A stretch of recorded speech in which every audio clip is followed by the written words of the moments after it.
வணக்கம் உறவுகளே, நான் உங்கள் தமிழ் அகந்தமிழ் அமானுஷ்யம் சேனலுக்கு உங்களை வரவேற்கிறோம். இன்றைக்கு 18வது எபிசோடா என்ன திகில் சம்பவம் இன்றைக்கி நாம் பார்க்க போகிறோம்னு பார்த்தீங்கன்னா, இரவில் மணல் அள்ள சென்ற 2 நபர்களுக்கு நடந்த அமானுஷ்ய திகில் சம்பவம் தாங்க இன்றைக்கி நாம் பார்க்க போகிறோம்.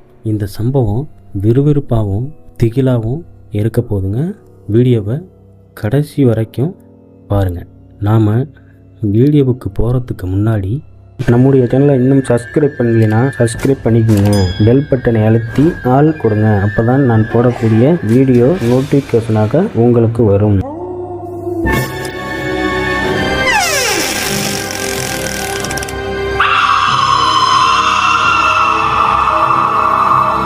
நம்ம சேனலை நிறைய பேர் சப்ஸ்கிரைப் பண்ணாமல் தான் பார்த்துட்ருக்கீங்க. கண்டிப்பாக சப்ஸ்கிரைப் பண்ணிடுங்க, லைக் பண்ணிடுங்க. வாங்க வீடியோவுக்கு போகலாம். உறவுகளே, இந்த சம்பவத்தை நம்மள்கிட்ட பகிர்ந்தது யாருன்னு பார்த்தீங்கன்னா, லக்ஷ்மணன் என்கின்ற நமது நண்பர் தாங்க இந்த சம்பவத்தை நம்மள்கிட்ட பகிர்ந்தது. இந்த சம்பவம் எப்போ நடக்குதுன்னு பார்த்தீங்கன்னா 2000 காலகட்டத்தில் நடந்ததாக நம்மள்கிட்ட சொல்லியிருக்காருங்க. இந்த சம்பவம் எங்கே நடக்குதுன்னு கேட்டிங்கன்னா சொல்ல வேண்டாம்ங்கிற மாதிரி நம்மள்கிட்ட சொல்லியிருக்காருங்க. இந்த சம்பவம் யாருக்கு நடக்குதுன்னு பார்த்தீங்கன்னா லக்ஷ்மணனுக்கா அப்படின்னு கேட்டிங்கன்னா, ஆமாங்க, லக்ஷ்மணனுக்கும் அவருடைய நண்பர் கோபிக்கும் 2 பேருக்கும் தாங்க இந்த அமானுஷ்ய சம்பவம் நடக்குது. அப்போ உள்ள காலகட்டத்தில் இரவில் போயிட்டு ஒரு 10 மணி வாக்கில் ஒரு 4-5 பேர் சேர்ந்து டிராக்டர் போயிட்டு மண் அள்ளியிருக்காங்க. மண் அள்ளுறது எப்படின்னு பார்த்தீங்கன்னா, நைட்டு 10 மணிக்கு மேலே தெரியாமல் ஒரு நல்ல இருட்டான பகுதியில் போயிட்டு இவங்க மணல் அள்ளி வண்டியில் ஏற்றிக்கிட்டு யார் கேட்குறாங்களோ அவங்கள்ட்ட போயிட்டு அந்த மணலை விற்பனை செய்கிறது இவங்களுடைய வழக்கமாக வச்சுருக்காங்க. அப்படி இருக்கும் பொழுது அன்றைக்கு இவங்க என்ன பண்ணியிருக்காங்கன்னா, லக்ஷ்மணன், அவருடைய நண்பர் கோபி, இன்னும் 2 நபர், அந்த வண்டியோட டிரைவர், மொத்தம் 5 பேர் அந்த ஆற்றுக்கு மணல் அள்ள போயிருக்காங்க. மணல் அள்ளனா எங்கன்னா நல்லா கொஞ்சம், அதாவது கிராமம் இருக்கிற இடத்துலேருந்து கொஞ்சம் தூரத்தில், ஏன்னா யாருக்கும் தெரியாமல் தானே அந்த மணலில் எடுக்கிறாங்க. ஆள் நடமாட்டம் இல்லாத இடத்துல தான் போயிட்டு இந்த மாதிரி மணல்லாம் அள்ளுவாங்க. அன்றைக்கி என்ன பண்ணியிருக்காங்க, அதே மாதிரி இந்த 5 பேரும் அன்றைக்கி மணல் அள்ள போயிருக்காங்க. மணல் அள்ள போயிட்டு அந்த 5 பேருமே மணல் ஏற்றிருக்காங்க. மணல் ஏற்றி வண்டி ஃபுல்லான பிறகு இந்த 5 பேருமே வண்டியில் ஏறி எங்கே கொண்ட மணலை கொட்டணுமோ அங்கே யார் கேட்குறாங்களோ அவங்க வீட்டில் கொண்டு கொட்டிட்டு திரும்பி அதே மாதிரி 5 பேர் மறுபடியும் அள்ளிட்டு போயிருக்கிறாங்க. அள்ளிட்டு போகும்போது 2ஆவது டைமும் அதே மாதிரி, ஏன்னா அங்கே இருட்டில் தனியாக இருக்க முடியாதுங்கிற மாதிரி எல்லாருமே இந்த வண்டியிலே போயிட்டு கொட்டிட்டு வர்றது. இந்த மாதிரியே 3 டைமு 3 லோட அடிச்சிருக்காங்க.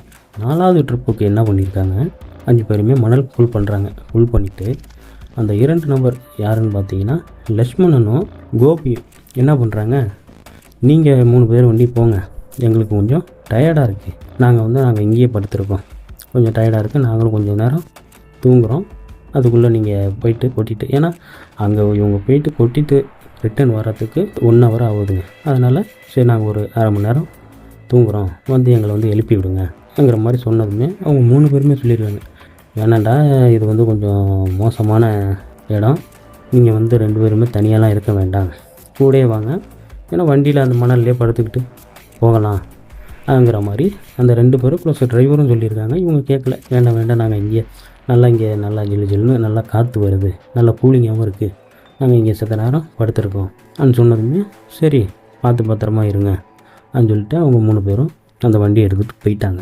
இவங்க கொஞ்சம் நேரம், இவங்க 2 பேரும் யார் பார்த்தீங்கன்னா லக்ஷ்மணனும் கோபியும் கொஞ்சம் நேரம் அந்த இடத்துலையே இருந்துட்டு பேசிகிட்டு இருக்காங்க.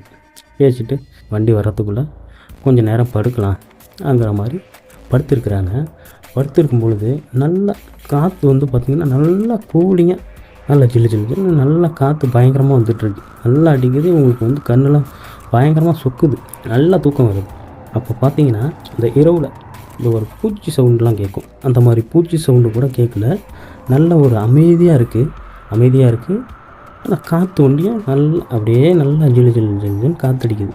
ஒரு சில பறவைகள் சவுண்டு மட்டும் அப்படியே கேட்டுக்கிட்டு இருக்குங்க. இவங்களுக்கு நல்லா அந்த இடம் இவங்களுக்கு நல்லா தூங்குறதுக்கு நல்லா இதமாக இருக்குது. அப்படியே கண்ணை அயர்ந்து அப்படியே கொஞ்சம் நேரம் தூங்கியிருப்பாங்க.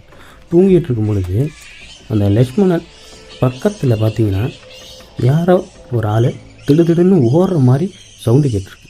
சவுண்டு கேட்டோன்னே இது என்னடா இவர் என்ன நினச்சிருக்காரு, பக்கத்தில் கோபி படுத்திருக்காருல அவரோட நண்பர், அவரு தான் தூங்காமல் இங்கே நடக்கிறாங்கிற மாதிரி ஒரு பேடான ஒரு வார்த்தையை சொல்லி கம்முன்னு போடுறா, வண்டி வந்துடும், நீ ஒட்டி எங்கேயும் ஓடிக்கிட்டு இருந்தேன்னா அப்புறம் தூங்குறதுங்கிற மாதிரி அவரை திட்டியிருக்காருங்க.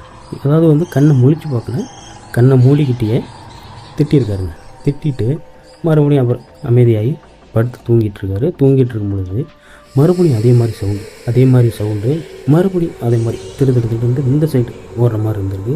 இவருக்கு வந்து ரொம்ப ஒரு மாதிரி டென்ஷன் ஆகி, ஏண்டா கோபி என்னடா இப்படிலாம் பண்ணிகிட்ருக்க, தேவையில்லாமல் இப்படிலாம் பண்ணிகிட்ருக்காதான்னு சொல்லிட்டு கண்ணை முழிச்சு திரும்பியே பார்த்துருக்காருங்க. திரும்பி பார்க்கும் பொழுது கோபி வந்து பக்கத்தில் வந்து அவர் நல்லா, அதாவது எழுப்புனா கூட எந்திரிக்க முடியாத அளவுக்கு பயங்கரமாக தூங்கிட்டு இருக்கார். ஏன்னா வந்து நல்லா தூங்கிட்டு இருக்கார். ஆக அப்போனா வந்து இவன் இங்கே படுத்துருக்கான், அப்போ இங்கேயும் ஓடுறது யார், சரி நம்மளுக்கு இந்த மாதிரி ஏதோ ஒரு கற்பனையாக தான் தோணுதுங்கிற மாதிரி ஒரு மனசில் இவராகவே ஒரு கற்பனையாக நினச்சிட்டு மறுபடியும் கண்ணை மூடி தூங்கிட்டு இருக்காருங்க. இவருக்கு நல்லா அப்படியே கண்ணெல்லாம் சூக்குது. ஏன்னா காற்று நல்லா ஜில்லுன்னு நல்லா கூலிங்காக அடிக்குது காற்று. அந்த இதில் நல்லா அப்படியே கண்ணை மூடி தூங்குற நேரத்தில் மறுபடியும் அதே மாதிரி காலடி சவுண்டுங்க, திடுதிடுன்னு யாரும் நடந்து போகிற மாதிரி ஓடுற மாதிரி சவுண்டு கேட்குது. இப்போ என்ன ஒரு விஷயம்னு பார்த்தீங்கன்னா, கூடவே அந்த நடக்கிற சவுண்டோட சேர்த்து கொலுசு சத்தமும் கேட்குதுங்க. கேட்டோன்னே இவருக்கு வந்து ஒரு மாதிரி தூக்கி வாரி போட்டுருச்சு. என்னடா இது திடீர்னு கொலுசு சவுண்டு கேட்குது, இங்கே பக்கத்தில் எந்த ஒரு கிராமமும் இல்லை, யாராவது பக்கத்தில் பெண்ணு யாராவது வந்துட்டாங்களான்னு சொல்லிட்டு டக்குன்னு முடிச்சிட்டாருங்க. அப்படியே படுத்த மணிக்கே சுற்றியும், அதாவது ஏந்திரிக்கிறாமல் அவருடைய தலையை ஒன்றி தூக்கி பார்த்து திரும்பி பார்க்குறாருங்க. சுற்றிலையும் யாருமே இல்லாதனால இது என்னடா இப்போல்லாம் நம்மளுக்கு கொலுசு சவுண்டுலாம் கேட்குதே, இவன் பக்கத்தில் வேறு இவன் நல்லா தூங்கிட்டு இருக்கான் சொல்லிட்டு மறுபடியும் அவர் கண்ணை மூடி படுத்துருக்காருங்க. படுத்துருக்கும் பொழுது மறுபடியும் அதே மாதிரி சவுண்டு, திடுன்னு நடக்கிற மாதிரி சவுண்டு, கொலுசு சவுண்டு அதோடு சேர்த்து வருதுங்க. அப்படி வந்துட்டு இருக்கும் பொழுது இவருக்கு ரொம்ப ஒரு மாதிரி, அதாவது இதய துடிப்பெல்லாம் கொஞ்சம் அதிகமாகி துடிக்க ஆரம்பிச்சிருச்சு. ஏன்னா வந்து சுற்றிலையும் கிராமம் எதுவுமே கிடையாது, நல்ல இருட்டில் வந்து இந்த மாதிரி ஒரு கொலுசு சவுண்டு கேட்கும் பொழுது அவருக்கு எப்படி ஒரு மாதிரி இதயம்லாம் படபடன்ட்டு இதய துடிப்புலாம் அதிகமாகி டக்குன்னு ஏந்திரிச்சு உட்காந்துட்டாருங்க. உட்காந்து என்னடா இப்போல்லாம் நம்மளுக்கு சவுண்டு கேட்குதே, என்னவா இருக்குன்னு சொல்லிட்டு கோபியை எழுப்பி பார்க்குறாரு. கோபி சுத்தமாக ஏந்திரிக்கவே இல்லைங்க. ஏன்னா அவர் நல்லா தூங்கிட்டு இருக்காரு. நல்லா எழுப்புறாரு, ஏண்டா கோபி ஏந்திரான்ட்டு என்னன்னா அவர் ஏதோ அரகுற தூக்கத்தில் அப்படி ஏந்திரிச்சு நல்லா தூங்கிட்டு இருக்கோன்னா எதுக்குள்ள எழுப்புறேன்னு கேட்டதுக்கு யாரோ போகிற மாதிரிலாம் இருக்குங்கிற மாதிரி அவர்கிட்ட கோபிக்கிட்ட சொன்னதுமே அவருக்கும் கொஞ்சம் பயம் வருதுங்க. என்னடா, ஏன்னா வந்து யாருமே இல்லை, இவங்க 2 பேர் மட்டும்தான் அந்த இருட்டுக்குள்ளே உட்காந்துருக்குறாங்க.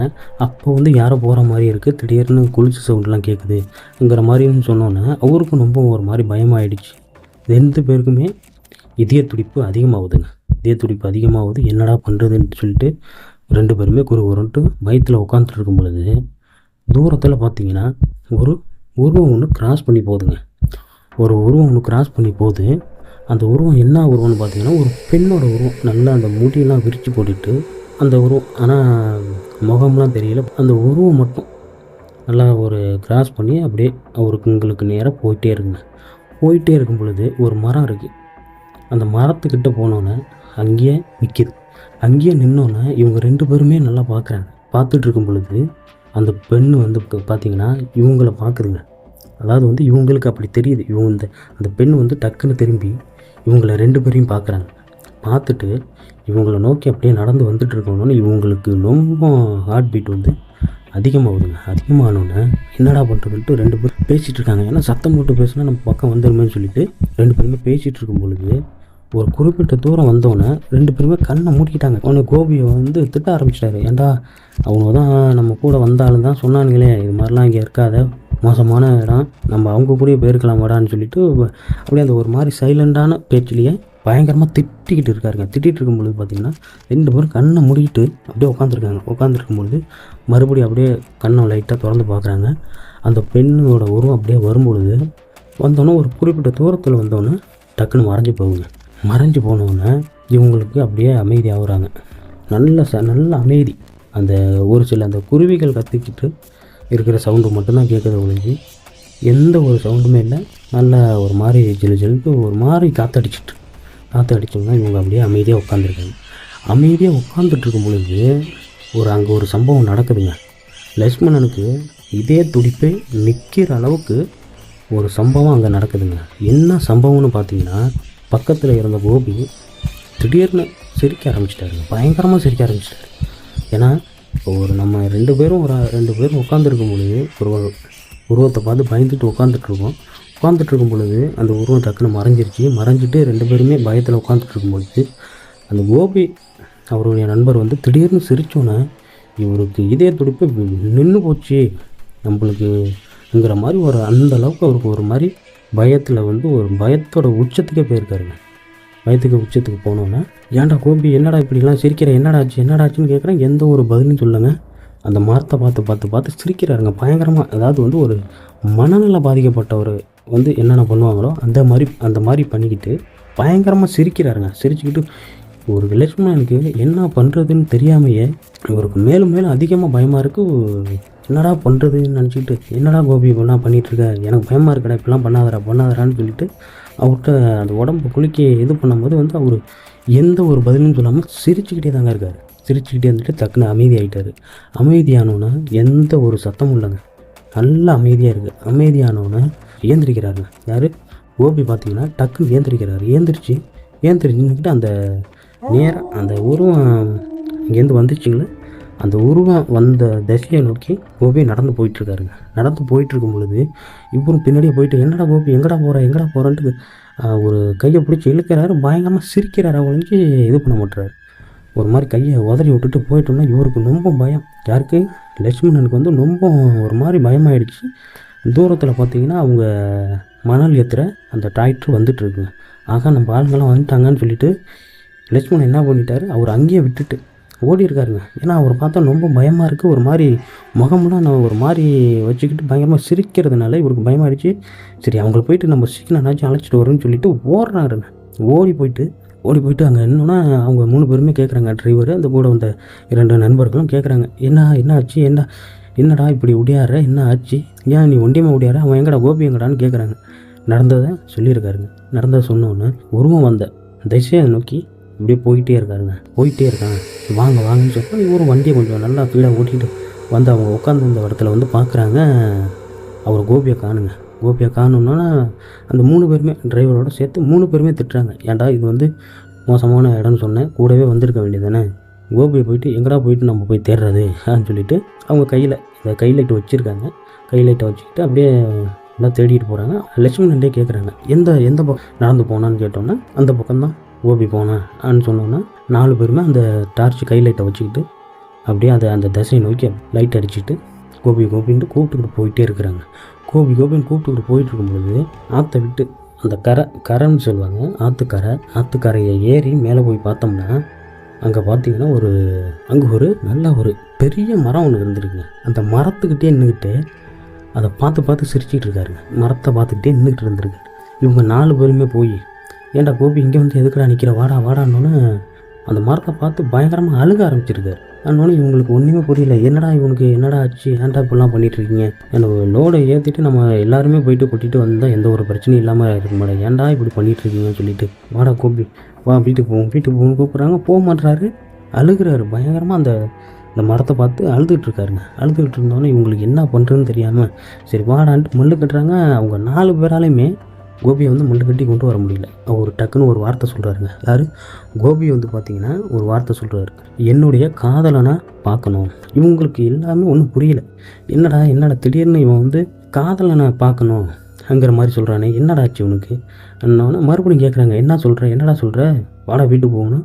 மறுபடியும் அதே வார்த்தை சொல்கிறாரு, என்னுடைய காதலன் வந்து அந்த கிராமத்தில், அந்த ஒரு குறிப்பிட்ட கிராமத்து பேர் சொல்லி அந்த கிராமத்தில் இருக்கான், நான் அவரை போயிட்டு பார்க்கணும் அப்படின்னு சொன்னோன்னே இவங்களுக்கு வந்து இவங்க 4 பேருக்குமே ஒரு மாதிரி வெளவெளத்து போச்சு. ஏன்னா யாருமே பக்கத்தில் உதவிக்குன்னு கூப்பிட்றதுக்கு ஆள் இல்லை. அந்த டைமில் இந்த மாதிரி ஒரு கோபி பண்ணிகிட்டு இருக்கிறதுனால இவங்க 4 பேருக்குமே என்னடா பண்ண போகிறோம், என்னடா பண்ணுறதுன்னு நினச்சிட்டு அவர் பிடிச்சி இழுக்கிறாங்க.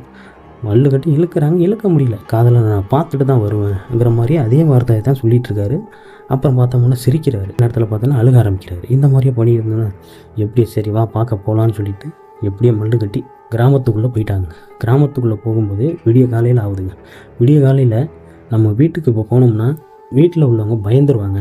ஏதாவது கோபி வீட்டில் போயிட்டு இந்த மாதிரி நடந்த விஷயத்த சொன்னோம்னா கோபி வீட்டில் பயந்துருவாங்க. அதனால் நம்ம இங்கே வெயிட் பண்ணுவோம், நல்லா விடிஞ்ச பிறகு நம்ம கோபி வீட்டில் போயிட்டு நடந்ததை சொல்லுவான்னு சொல்லிவிட்டு அவங்க போயிட்டு ஒரு திடல் மாதிரி இருக்குது, ஒரு கிரவுண்டில் வண்டியை நிப்பாட்டிட்டு அவரை பாதுகாப்பாக பார்த்துட்ருக்காங்க. அதையே தான் திரும்பி சொல்லிகிட்ருக்காரு, என்னுடைய காதலை நான் பார்க்க போகணுன்னு சொல்லிட்டு திரும்பி அதையே சொல்லிகிட்ருக்காரு. சிரிக்கிறாரு. ஒரு இடத்துல ஒழுங்காக உட்கார மாட்டுறாரு. இங்கே போகிறது அங்கே போகிறதுன்ட்டு சுற்றி வராத ஒழிஞ்சு ஒரு இடத்துல வந்து உட்கார மாட்டுறாருங்க கோபி. இவங்க 4 பேருமே அவரை பின்தொடர்ந்து அவர் பாதுகாப்பாக இருக்கணும்னு சொல்லிட்டு அவங்க கூடயே தான் இருந்துகிட்ருக்காங்க. 4 பேருமே கோபியோடு சேர்த்து 5 பேருமே தூங்கவே இல்லைங்க. அன்றைக்கி ஃபுல்லாகவே தூங்கலைங்க. காலையில் நல்லா விடிஞ்சோன்னே கோபி வீட்டுக்கு அழைச்சிட்டு போயிட்டு அவங்க அம்மா அப்பா கிட்ட சொல்லியிருக்காங்க. அவங்க அம்மா அப்பா கிட்ட சொன்னோன்னே, ஏன்னா எல்லாருமே வந்து கல்யாணம் ஆகாத பசங்க, எல்லாருமே அப்போ வந்து யாருக்குமே கல்யாணம் ஆகலை. அதனால் வந்து அவங்க அம்மா அப்பா கிட்ட போயிட்டு சொல்கிறாங்க, இந்த மாதிரி நடந்தது, நைட்டு வந்து இந்த மாதிரிலாம் நடந்திருக்கு சொல்லிவிட்டு உண்மையை சொல்லிட்டாங்க. உண்மையை சொன்னதுமே, எதுக்குடா அந்த இடத்துலலாம் போயிட்டு இந்த மாதிரிலாம் பண்ணிகிட்ருக்கீங்கன்னு சொல்லிட்டு அவங்க வீட்டில் உள்ளவங்க அம்மா அப்பாலாம் திட்டிருக்காங்க. பயங்கரமாக திட்டினோன்னே கோபியோட வீட்டில் என்ன சொல்லிட்டாங்க, சரி இவன் ஏதோ பார்த்து பயந்துருக்கான் சொல்லிவிட்டு, சரி நம்ம ஊருக்கு பக்கத்தில் திருநூறு போடுறவங்க இருக்காங்க, அவங்கள்ட்ட அழைச்சிட்டு போனோம்னா சரியாயிரும் சொல்லிவிட்டு உடனே அன்றைக்கி ஒரு 10-11 மணி வாக்கிலேயே அழைச்சிட்டு போயிட்டு அவங்க வீட்டில் ஒரு திருநூறு போடுறவரை வந்து வீட்டில் தான் சாமி வச்சு கும்பிட்டு எல்லாருக்குமே இந்த மாதிரி பயந்து இருந்தால் திருநூறு போடுவாங்களாம். அந்த இடத்துல அவங்க வீட்டுக்கு அழைச்சிட்டு போயிட்டு அங்கேயும் போயிட்டு சிரிக்கிறது, ஒரு இடத்துல ஒழுங்காக உட்காரல, அங்கேயும் அலைஞ்சிக்கிட்டு அப்படி பண்ணிகிட்டு இருக்கிறதுனால அவர் திருநூறு போடுறது பார்த்துருக்காருங்க. பார்த்துட்டு உங்கள் பயப்படல, உடம்புல ஏதோ ஒரு கெட்ட விஷயங்கள் இருக்குது, அதனால் கொஞ்ச நேரம் இருங்க சொல்லிவிட்டு அதுக்கான பூஜையெல்லாம் ரெடி பண்ணுறாருங்க. ரெடி பண்ணி அவங்க அழைச்சிட்டு போயிட்டு அவரை உட்கார வச்சு பக்கத்தில் எல்லாருமே அவங்க அம்மா அப்பா அவங்க கூட போன அந்த நண்பர்கள் எல்லாருமே நிற்கிறாங்க. இவர் உட்கார வச்சுமே அதே தான் பண்ணிகிட்ருக்காரு. அதே மாதிரி சிரிக்கிறாரு, பார்த்து அழுகிறாரு, பயங்கரமாக அழுகிறாரு. கிட்டத்தட்ட அழுதாருன்னா பார்த்திங்கன்னா ஒரு 1/2 மணி நேரமாக அழுகிறாரு. எந்த ஒரு பதிலுமே பேசலை, கேள்வி என்ன கேட்டாலுமே எந்த ஒரு பதிலும் சொல்லாமல் அழுதுகிட்டே இருக்கார். மறுபடியும் அவராகவே சமாதானம் ஆகி எல்லாரையும் பார்த்து சிரிக்கிறது, இந்த மாதிரியே தான் பண்ணிகிட்டு இருக்கிறதுனால அந்த துண்ணூறு போகிற ஐயா கேட்குறாருங்க, நீ யார் என்ன ஏதுன்னு கேட்கும் பொழுது அந்த ஐயா கிட்ட எதுவுமே சொல்லாமல் நான் வந்து என்னுடைய காதலனை பார்க்க போகணுங்கிற மாதிரி சொன்னோன்னா இவருக்கு வந்து பூசாரிக்கு வந்து ரொம்ப ஒரு மாதிரி அதிர்ச்சி ஆச்சு. என்னடா அது, காதலனை பார்க்க போகணுமா, நீ யார் என்னன்னு சொன்னால் தானே போயிட்டு உன் காதலன்ட்ட நாங்கள் அழைச்சிட்டு போக முடியும், நீ யார் என்னன்னு சொல்லு என்னன்னா மறுபடியும் எதுவுமே சொல்லாமல் அதே பதில தான் கோபி சொல்கிறாரு, என்னுடைய காதலனை நான் பார்க்க போகணுங்கிற மாதிரி சொன்னோன்னா பூசாரி என்ன சொல்கிறாருன்னு பார்த்தீங்கன்னா, நீ பார்க்க போகலாம், நீ ஃபஸ்ட்டு நீ யார் என்ன அந்த விஷயத்தை மட்டும் சொல்லு சொன்னோன்னா நான் சொல்கிறேன் சொல்லிவிட்டு ஆற்றுக்கு போனாங்களே. அந்த ஆற்றுலேருந்து ஒரு 2 கிலோமீட்டர் தூரத்தில் ஒரு கிராமம் இருக்குங்க. அந்த கிராமத்து பேரை சொல்லி, என் பேர் புனிதா, நான் வந்து ஒரு பையனை காதலிக்கும் பொழுது எங்கள் அம்மா அப்பாவுக்கு எல்லாருமே தெரிஞ்சு போனதுனால என்னை வந்து கண்டிச்சோன்னே அவங்கள பயமுறுத்துறதுக்காக விளையாட்டுக்கு எங்கள் வீட்டில் வாங்கி வச்சுருந்த வயலுக்கு அடிக்கிற மருந்தை நான் குடிச்சிட்டு அவங்கள பயமுறுத்துறதுக்காக நான் வந்து என்னுடைய காதலர்களோட சேர்த்து வைக்கலைன்னா நான் செத்துருவேன் பயமுறுத்துறதுக்காக நான் அந்த மாதிரி செஞ்சேன், ஆனால் நான் இறந்துட்டேன் சொன்னோன்னே, நான் இறந்த பிறகு என்னால் ஊருக்குள்ளே எங்கேயுமே போக முடியல, ஆற்று ஓரமாக இருக்கிற அந்த ஒதிய மரத்தில் தான் நான் இப்போக்கி இருக்கேன் சொன்னோன்னே, கேட்குற மாதிரிலாம் உன்னுடைய காதலெலாம் நான் அழைச்சிட்டு வர முடியாது, நீ போய் பார்க்கவும் முடியாது, இந்த பையனை விட்டு போகணும்னா உனக்கு என்ன வேணும், உனக்கு தேவைப்பட்டதை வாங்கிட்டு போங்கிற மாதிரி அந்த திருநூறு போடுற ஐயா சொல்லியிருக்காருங்க. சொன்னோன்னா அதெல்லாம் முடியாது, நான் என்னுடைய காதலன்னா நான் பார்த்தே ஆகணுங்கிற மாதிரி கோபி சொல்கிறாருங்க. நான் சொல்கிறத நீ கேட்கலைன்னா நீ இருக்கிற இடம் தெரியாமல் நான் பண்ணிடுவேன் சொன்னது கொஞ்சம் நேரத்தில் சரி பயங்கரமாக அழுக ஆரம்பிச்சிட்டார் கோபி. பயங்கரமாக கிட்டத்தட்ட ஒரு 1/2 மணி நேரம் பயங்கரமாக அழுகிறாரு.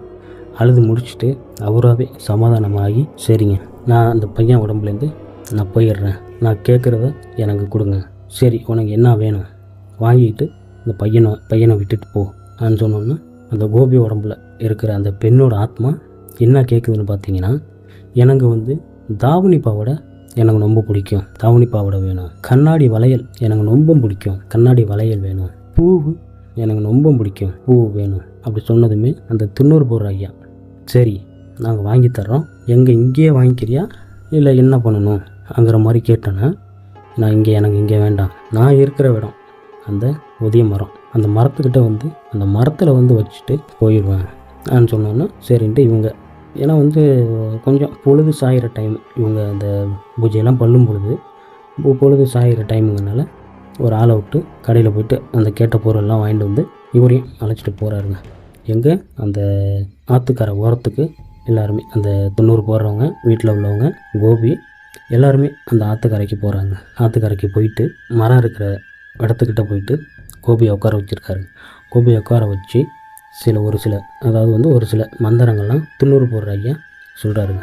சொல்லும் பொழுது ரொம்ப ஒரு மாதிரி கோபியோட முகமெல்லாம் நல்லா மாறுது, பயங்கரமாக மாறிட்டு அவரோட அந்த மரத்து பக்கத்துலேயே அந்த தாவணிப்பாவோட கண்ணாடி வளையல் பூ எல்லாத்தையும் வச்சோன்னு கிடைச்ச மாதிரி அந்த கோபியோட முகம் வந்து அப்படியே அவ்வளோ சந்தோஷத்தில் பயங்கரமாக ஒரு மாதிரி சந்தோஷத்தில் சிரிக்க ஆரம்பிச்சிருச்சு. நீ விருப்பப்பட்டு கேட்டதை கொடுத்தாச்சு, நீ இந்த பையனை விட்டு போ ஆன்னு சொன்னோன்னே சரி நான் போகிறேன் ஆன்னு சொல்லிவிட்டு, இதுக்கப்புறம் இந்த பையனை வந்து எந்த ஒரு சேட்டையும் பண்ணக்கூடாது ஆன்னு சொன்னோன்னே பையன்கிட்ட எந்த ஒரு சேட்டையும் பண்ண மாட்டேன் ஆன்னு சொல்லிட்டு சத்தியம் பண்ணணுன்னா கோபி டக்குன்னு மயங்கி விழுந்துட்டாருங்க. மயங்கி விழுந்தோன்னே இப்படி மூஞ்சில் தண்ணியெல்லாம் தெளித்து எழுப்பியிருக்காங்க. எழுப்பிட்டு திரும்பி பார்க்காம 90 போடுற ஐயா வீட்டுக்கு திரும்பி பார்க்காம போகிறாங்க. போயிட்டு அங்கே ஒரு பூஜை மாதிரி மந்திரங்கள்லாம் செஞ்சு அவருக்கு வந்து தாயத்தெல்லாம் கட்டி விட்ருக்காங்க. கட்டி விட்டு 90 போட்டு ஒரு சில விஷயங்கள்லாம் அவங்கள்ட்ட சொல்லியிருக்காங்க. இந்த மாதிரி இரவு நேரத்தில் தனியாலாம் போகாதீங்க, ஏன்னா ஆள் நடமாட்டம் இல்லாத இடத்துல சுற்றி திரிஞ்சிட்ருக்கோம்.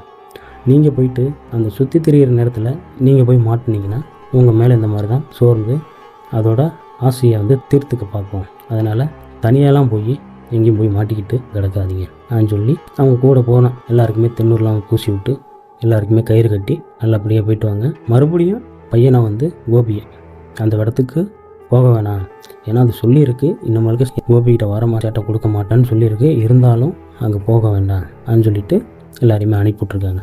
அனுப்பிவிட்ட பிறகு பார்த்தீங்கன்னா இப்போ தாங்க அவருக்கு கொஞ்சம் சுயநினைவே வந்த மாதிரி இருந்திருக்கு. நல்லபடியாக நார்மல் ஆகியிருக்காருங்க. வீட்டுக்கு போயிட்டு வீட்லேயும் அவங்க வீட்டில் அம்மா அப்போலாம் திட்டிருக்காங்க, என்னோட தேவையில்லாமல் இந்த மாதிரிலாம் போயிட்டு மண் அடிக்கிறேன் அப்படின்னு சொல்லிட்டு தேவையில்லாத வேலைலாம் பார்த்துட்ருக்காதீங்க சொல்லி அனுப்பிவிட்ருக்காங்க. லக்ஷ்மணனுக்கு அன்னைக்கு நடந்த சம்பவம் இப்போ நினச்சாலுமே அவருக்கு வந்து ஹார்ட் பீட்டு அதிகமாகிற மாதிரி தாங்க இருக்கான். ஏன்னா அந்தளவுக்கு அவருக்கு வந்து பயங்கரமாக இருந்திருக்கு அந்த அவர் இருந்த அந்த ஒரு சூழ்நிலை, தனியாக மாட்டிக்கிட்டு இருந்த அந்த ஒரு சூழ்நிலை வந்து பயங்கரமாக இருந்திருக்கு. ஏன்னா அன்னைக்கு வந்து அந்த பயத்திலேயே லக்ஷ்மணனுக்கு வந்து உயிரே அன்னைக்கு போயிடும்ங்கிற மாதிரி தான் அவர் நினச்சிருக்காருங்க. ஏன்னா 2 பேர் தான் இருந்திருக்காங்க, அதனால் உயிரே போயிருக்கும் அன்னைக்கு, அந்தளவுக்கு எனக்கு பயம் இருந்தது அப்படின்னு சொல்லி இந்த சம்பவத்தை நம்மள்கிட்ட சொல்லி முடித்தாருங்க லட்சுமணன். அவருக்கு ஒரு நன்றியை சொல்லிக்கலாங்க. இந்த சம்பவத்தின் பற்றிய கருத்துக்களை கமெண்ட் பாக்ஸில் பதிவிடுங்க. இந்த வீடியோ உங்களுக்கு பிடிச்சிருந்துச்சுன்னா லைக் பண்ணுங்கள், ஷேர் பண்ணுங்கள், மறக்காமல் சப்ஸ்கிரைப் பண்ணிடுங்க. நாம் இதுபோல் இன்னொரு திகில் சம்பவத்தில் சந்திக்கும் வரை உங்களிடமிருந்து விடை பெறுவது நான் உங்கள் தமிழ். நன்றி உறவுகளே.